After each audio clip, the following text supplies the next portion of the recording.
Bonsoir la famille, comment vous allez? Bien, j'espère. Alors, on va aller à Géorgie.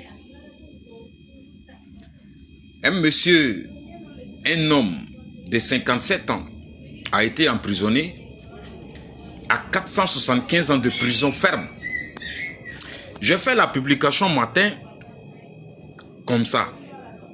Maintenant, j'attendais certaines réactions dans les commentaires. Les gens ont commenté massivement. Mais je n'ai pas trouvé les commentaires que je voulais. En fait, je voulais faire une conscientisation. Je voulais faire un réveil brutal de la jeunesse consciente africaine. Ça s'est passé en Géorgie. Ce pourquoi ils l'ont emprisonné 475 ans de prison va vous faire froid au dos.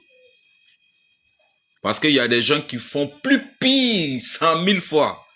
Mais ils sont en liberté. Ce monsieur a été condamné 475 ans de prison parce qu'il organisait le combat des chiens.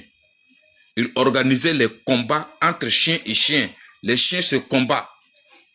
En fait, c'est ce qu'il faisait comme activité. Et il a été arrêté, jugé et condamné à 475 ans de prison ferme.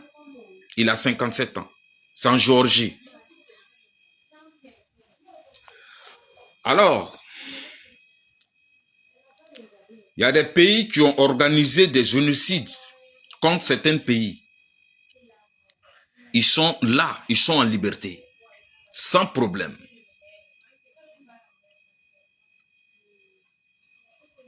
Ils ont esclavagisé l'Afrique, déporté nos ancêtres. Ils ont envoyé nos parents au repos éternel. En fait, nous, on était comme des sujets français. Et il y avait des musées même, il y avait des zoos humains à Paris. Et c'était des Noirs qui étaient dans les cases. Et les Parisiens payaient pour aller visiter.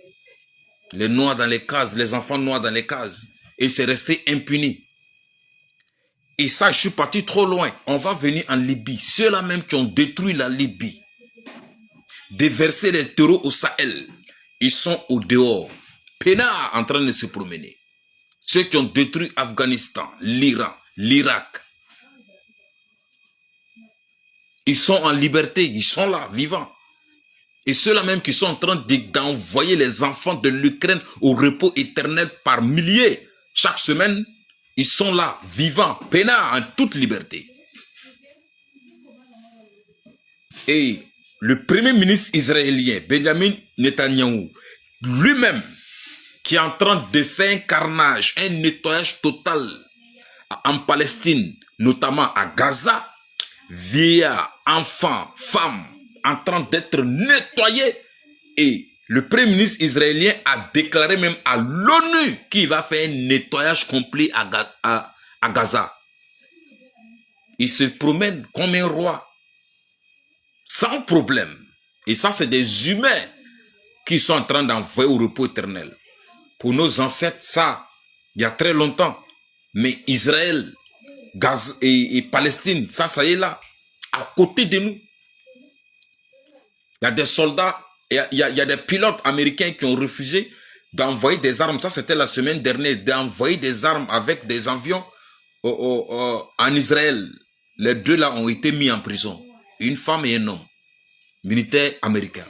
Pourquoi ils ont refusé d'envoyer les armes en Israël? Parce que les pilotes savaient très bien que c'était pour amener à Gaza et neutraliser des innocents. Et quelqu'un qui organise les combats des chiens, lui on le condamne, on l'attrape, on le juge, on le condamne à 475 ans de prison. Et le premier ministre israélien qui est en train de faire un nettoyage des milliers, des centaines de milliers des enfants, des femmes et de vieillards et de jeunes envoyés au repos éternel, lui il se promène. Seulement que la semaine dernière, il était, comment on appelle, à Washington, avec Donald Trump. Pourtant, il y a un mandat d'arrêt qui a été émis contre lui. Mais il se promène sans problème. Sans problème. Manou qui est en train de financer les terreaux jour et nuit au Sahel se promène sans problème. O divin dengan kankoro lelelelele o atima aun aunque Yeri, génération consciente, réveillons-nous. La seule chose qui peut nous libérer, c'est la révolution, pas la diplomatie. La révolution d'abord et après, si les racines sont bien racinées, on passe à la diplomatie. One love, le combat continue.